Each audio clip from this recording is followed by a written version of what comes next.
మొదటి అధ్యాయం, రెండో అధ్యాయం మనకేం చెప్తుందంటే, మొదటి అధ్యాయంలో తండ్రి అయినటువంటి దేవుడు ప్రవక్తల ద్వారా మాట్లాడి ముగింపు రోజుల్లో అన్యజనులైన మనకి రక్షణ అనుగ్రహించి మనల్ని యుద్ధ సన్నద్ధులుగా చేసి నడిపిస్తున్నాడు.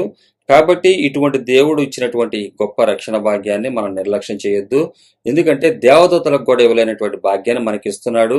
కాబట్టి రక్త మాంసాల్లో ఆయన వచ్చి మరణ వేదంలో నుంచి, భయాల్లో నుంచి, మరణానికి బలం కలిగినటువంటి అపవాదిని జయించి, అంటే మరణ బంధకాల నుంచి జయించి, అపవాదిని ఓడించి ఆయన ఏం చేశాడంటే మరణ ద్వారా నశింపజేయుటకు, ఆ మరణం ద్వారా ఆ మరణానికి అధికారి అయినటువంటి అపవాదిని జయించడానికి యేసుక్రీస్తు వారు వచ్చి రక్తమాంసాలు వచ్చి చూపించారు. కాబట్టి ఆయన మనల్ని కుమారులం కాదు, కుమారుడు అయినటువంటి యేసుక్రీస్తు వారు వచ్చి తర్వాత ఆయన వారసులుగా మనల్ని చేశారు అన్నది 1 అధ్యాయం 2 అధ్యాయం మనకి సారాంశము.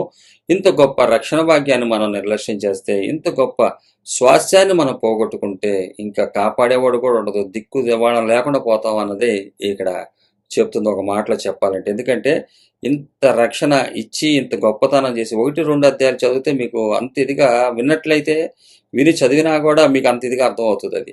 కాబట్టి మనం ఇంకా వేరే ఆప్షన్ లేదు నశించిపోవటానికి.